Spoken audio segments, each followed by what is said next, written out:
All right, back in the Empire State, we are here, New York City Multifamily Podcast with none other than Joey One Cap Koicim and Jesse Terry, Chief Investment Officer of HUBB NYC.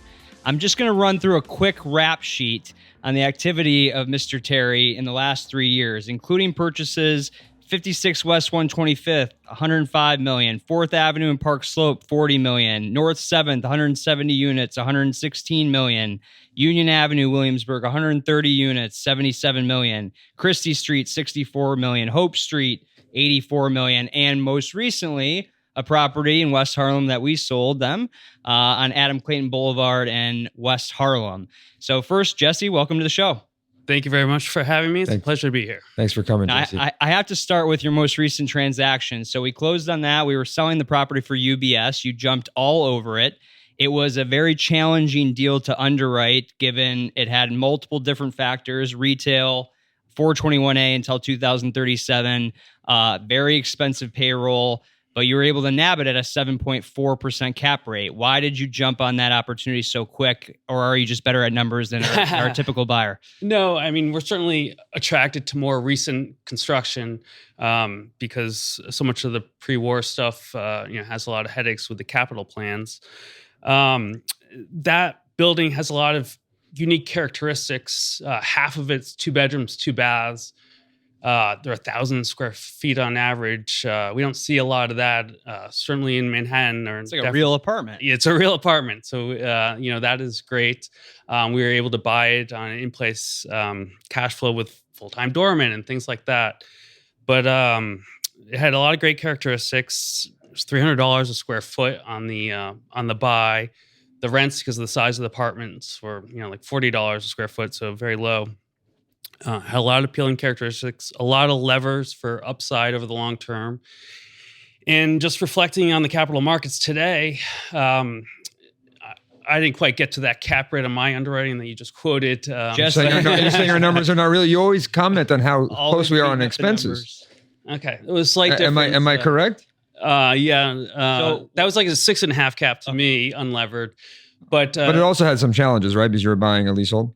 It certainly did, and that's why the $300 a square foot on the purchase price. Sure. So how were you able to overcome that where other buyers were not being able to get comfortable? I'm generally able to get comfortable with a long-term ground lease, particularly with such nominal increases over the long term in a high inflation environment. 2% increases fixed for the duration. It was very low as a percentage of overall revenue, and I just look at it as a normal expense that's priced in. He, unlike a lot of investment officers, actually does the numbers and doesn't just, You don't delegate? Difficult. You don't delegate? Some of it's delegated. That was a fantastic deal. I mean, just like speaking to the seller profile, we sold it for UBS. They didn't even know how that they had acquired it. The asset manager's like, I wasn't around. No one seems to have been around when we bought it. So I think it was a very opportunistic purchase. And, you hopped on the fact that it was a 7.5 cap on brokers' numbers, and you were able to get to what, a 7.8 cash on cash levered return? Yeah. And that was an all cash transaction for you guys, right? No.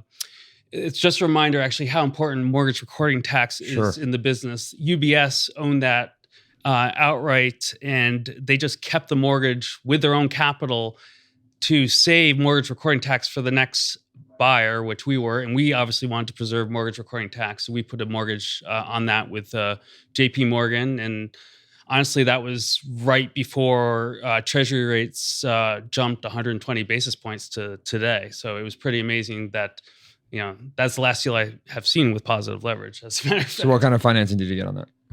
It was probably 40% leverage, 5.6 interest rate, and 7 years IO. Sure. Great, fantastic. So Jesse, you mentioned before that over the last, and I know this for a fact because we've been working together for so long, that you've been one of the most active buyers of New York City multifamily in the last, call it decade, but really the last 5 years. I think you did about $700 million in the last 3 years, 35 transactions. I know Shaun rattled a few off. How many did you buy this year, 2023? We only bought one, Joe. Okay. And it was from us. I just want to be clear. Yes. What are you seeing from on market right now in terms of what's available? And, obviously we all know the velocity has slowed down, and it's hard to be active in this market. You're trying to be active. Certainly. We're going to help you be active. Appreciate but that. I want to hear what you're what you're seeing and what you're feeling on the ground. Yeah. So I think the most interesting facet of today's market is that institutional style deals, which I consider north of $50 million, have really dried up between buyers and sellers. The number of new deals that are, say, less than $10 million are steady state year in and year out. And there seems to be a lot of liquidity in that market space.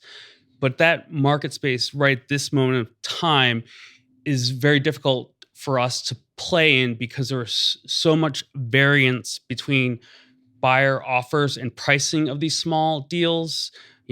Everyone can write a $10 million check or less, and it brings a lot of people to the sales process, and it's not as dependent on debt. Mm-hmm. But in the larger deal space, where I saw 35 resi deals in the city that were north of $50 million in the fourth quarter of last year, I only have seen 10 this quarter. So nothing's on the market, maybe because brokers are telling sellers the real numbers and they're not having it and not bringing properties to the market. Our biggest challenge, and I'm sure Joe can attest to this, is we're trying to price opportunities where there is positive leverage. Historically, you need positive leverage to really get excited for a purchase, but at the same time, mostly in the under $20 million space, we have had success in certain instances selling negative leverage cap rate deals. 1031 buyers that love the location, they're attracted to a certain particular metric. We put a 58 unit on West 111th under contract yesterday. That was a 6 cap on a good day, but it was $100,000 a unit on West 111th basis north of the park. And the buyer fully well knows that he might be buying this for his grandchildren, but he can't not help buying at that type of price per unit. So it's always a challenge for brokers because we want to price things where they mathematically make sense. To the audience out there, what type of cash on cash return are equity investors really expecting right now? Like what gets the deal done? I mean, it is a very interesting question, and it's easier to talk about the institutional market because the underwriting is so similar between all the prospective buyers. So everyone, generally understands what the operating expenses are because there's transparency on them. T12s and things like that you don't necessarily. T12s in New York? Yes. You just don't get them as much in the smaller deals. And I think one interesting facet of it is the only thing that will trade in the institutional space right now is a value add deal. Mm-hmm. Where in the smaller deal space, I'm seeing still liquidity in the buildings that have been renovated. So deals that potentially don't have much upside beyond just rental rate growth. So now that opens up the cap rate discussion. Mm-hmm. And if you applied our underwriting to all the deals that have traded in 2023, particularly in the institutional space, we haven't really gone up to more than, let's say, a 4.5 cap. Mm-hmm. But the data is ruined by the fact that these are all value add deals. So where are people pricing to on the stabilization of those value add deals? And I look at it and it's like institutions are underwriting probably to a 6 cap if I look at truly what is trading. Mm-hmm. 6 cap on cost. If there's a value, I need my last dollar to be a 6 cap on cost. Yeah. Is that where you're underwriting to? No, we are not. Where are you underwriting? We are focused on a path to positive leverage. Okay. And I look at like 2130 as the example. That had positive leverage. We had 5.6% debt on a 6.5 cap to us, where you have levered yields, in the high 7s. If I apply debt today to that deal, my levered yields are going to be 6% or less, which is actually much lower than anything I've purchased over the past several years. Mm-hmm. So the power of leverage, just can't be. And how have you adjusted your underwriting given today's capital markets? And where are you putting the exit caps on these? Because I know you're typically a long-term holder. Your cost of capital is cheaper. How do you look at these? Are you looking at 5-year or 10-year holds? We are looking at 10-year holds, and we can talk about the macroeconomic trends. I generally believe that we're going to see more collapsing of banks. So interest rates will come down. Clear to anybody in real estate or tech. It's like, this is a problem. The writing's on the wall there. Yeah, the writing's on the wall, particularly for the regional banks. So I believe interest rates will come down. But we're generally underwriting probably a long-term cap rate right now of 6%. On the exit. On the exit, yeah. You mentioned rental growth. What are your thoughts on the current rental market here in New York, right? We just came out of a very hot summer season. How are you forecasting rents, and what are you seeing in your current portfolio? That is another difficult topic, Joe. There is so much variance between the different neighborhoods and how each market is performing. There's no doubt in my mind that affordability is a huge issue. I could use the Lower East Side as an example. That market rocketed out of COVID. It was 30% over pre-COVID rents in a matter of months. Now that market has no growth in it. And most of our fellow owners in the market are saying the same thing. There was no more rent growth. Well, it kind of makes sense, right? Yeah. Like after COVID, when that came back, the shares came back. Young people rushed back into the city. Fast forward this September, people aren't getting jobs. There's hiring freezes everywhere. That whole September 1st rush of new housing creation of 3 bedrooms and 3 roommates in a 1 bedroom is kind of obsolete. So that makes kind of macro sense. Are you still seeing, like, of all the locations that you own, where are you seeing the highest rent growth? Williamsburg, Park Slope, Upper West? Excellent question. So like the Upper East Side, which was a relatively cheap market for a long period of time coming out of COVID, has now outperformed, let's say it's 8% year over year. Williamsburg, no doubt in my mind, has performed the best of any neighborhood that I monitor.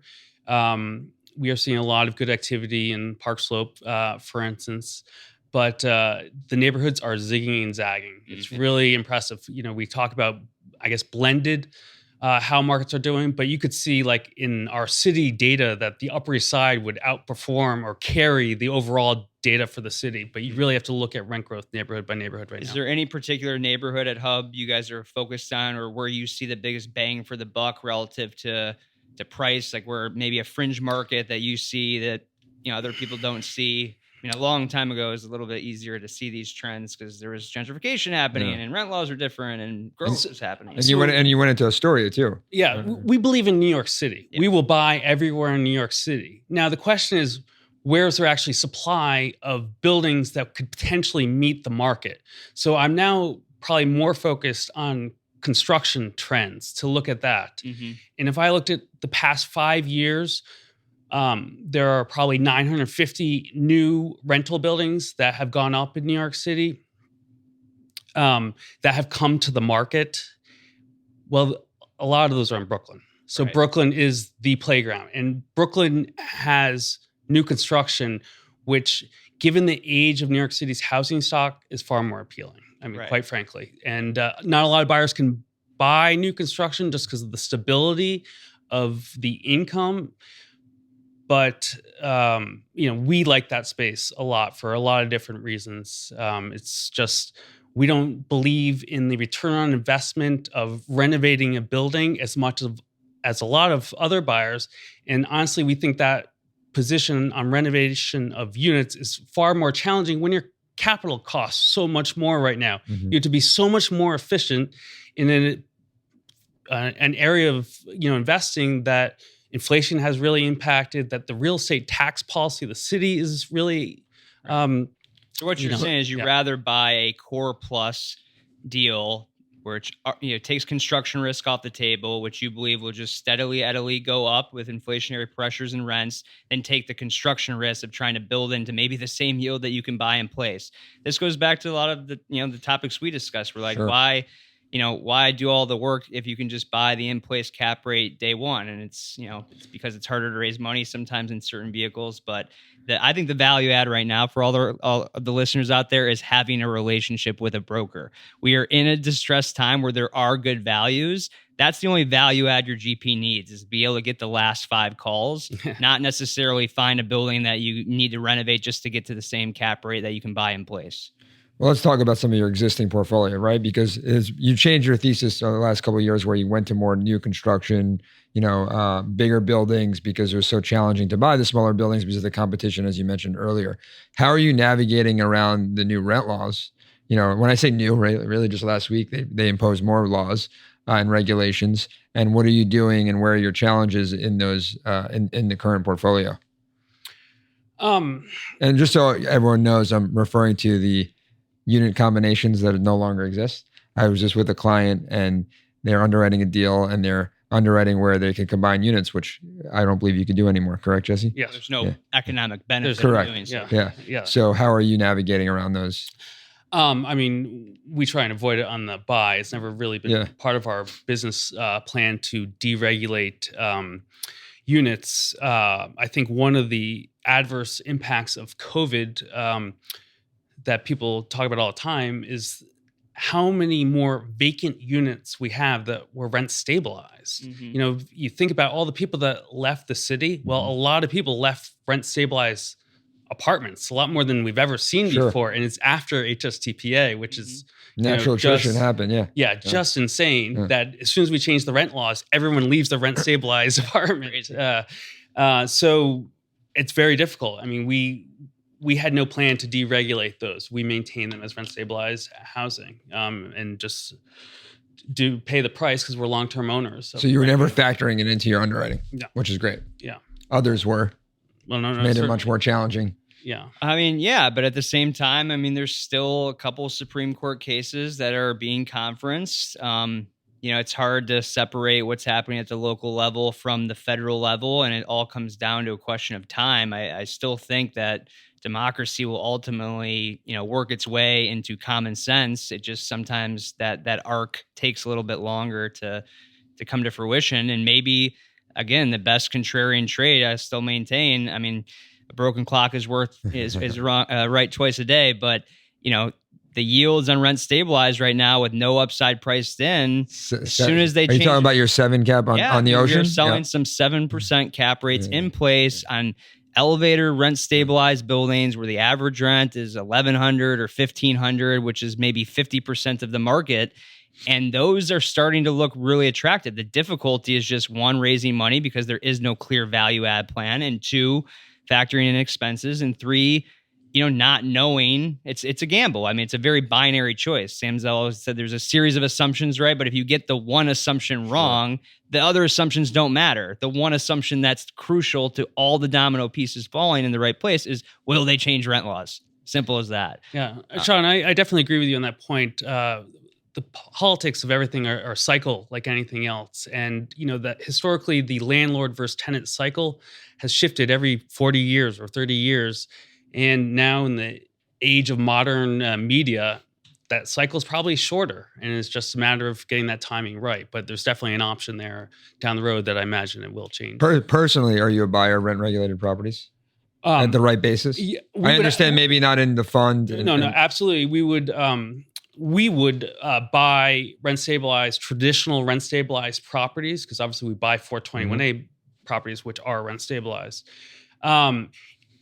That pricing has to be adjusted for the capital maintenance of those buildings. And it is so difficult to find a yield that amortizes all the New York City regulation and the replacement of boilers and, maintaining of facades and things over the long term. So we've just actually never seen that priced right to us. Where do you think it has to be today for you?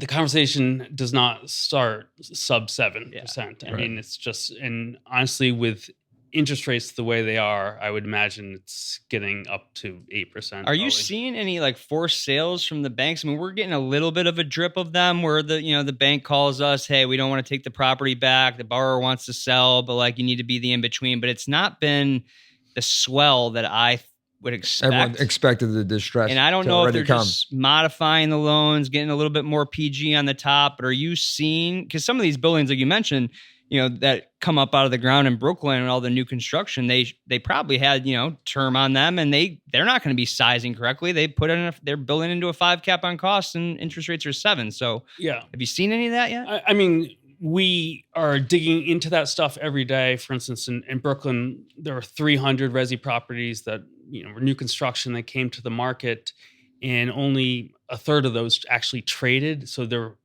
200, that people wanted to sell and they haven't. And we are beginning to see the end of pretend and extend. And this is why I think we're going to have bank failures.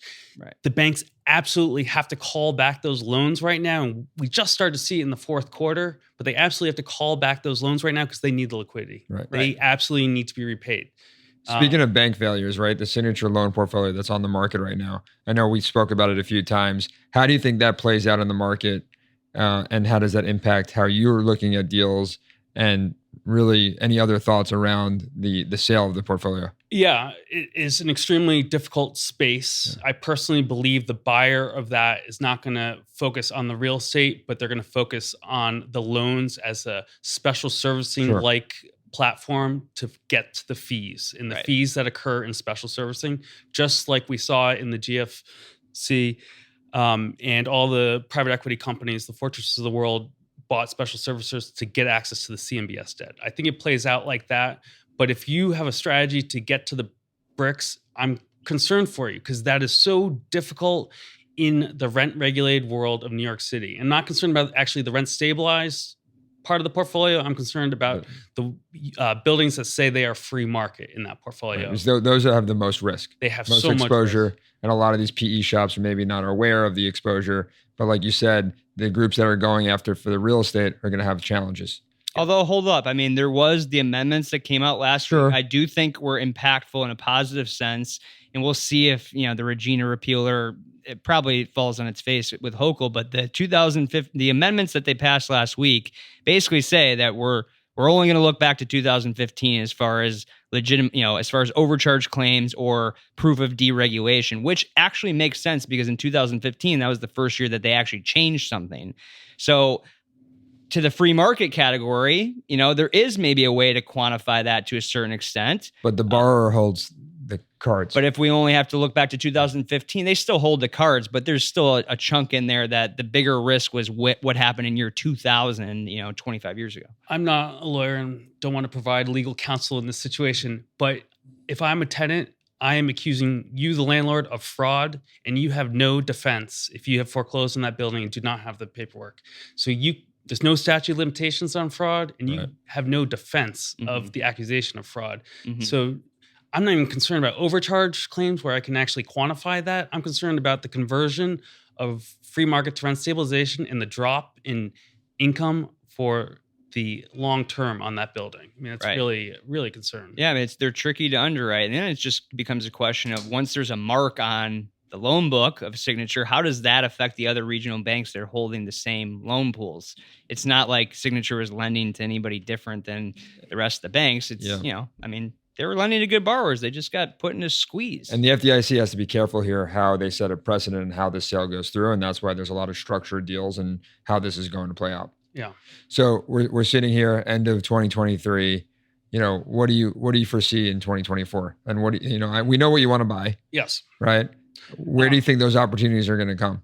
I think the opportunities are going to come from, as you were discussing earlier, the banks calling for their capital back. And that is going to force sales. And that is increasing. Sure. We started to see it already. We've done a few of those in the last couple of months. Yeah. And whereas before, right, because I think this is the paradigm shift that people have to understand.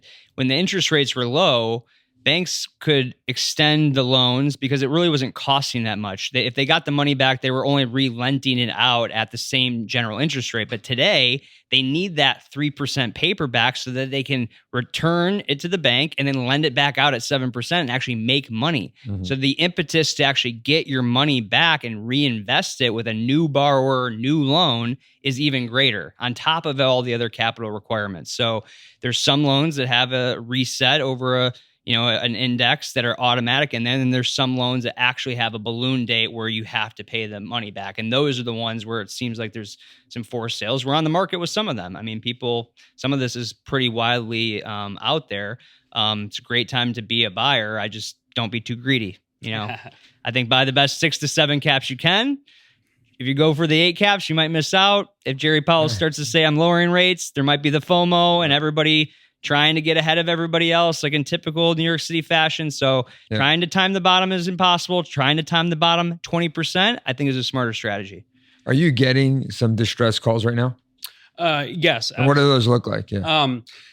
My loan is expiring in, 45 days because they've already tried to market it to whoever they can. So now we've already cut off the time that you can actually reasonably operate, and you have to buy the property all cash. Right.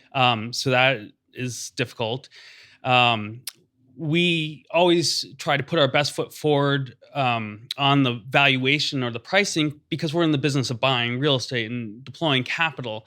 So we're not going to lowball you. We're going to put a price in front of you that gets the deal done on our side.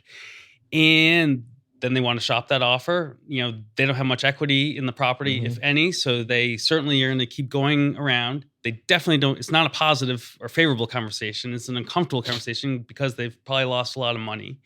And these deals are generally kicking past the maturity. So now they're paying default interest. And it's just an uncomfortable situation for everyone involved, because there's also a lot of volatility in debt right now for us. So the same issue that they're having, the buyers having.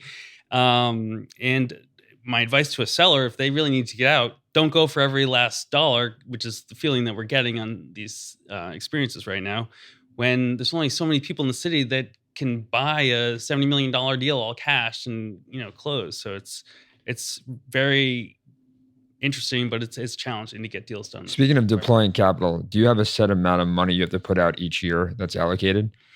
And how much more left this year? We got 60 days left. They close all cash. They do 30-day contracts. That's right. We have never met our quota. So it's just a matter of the opportunities.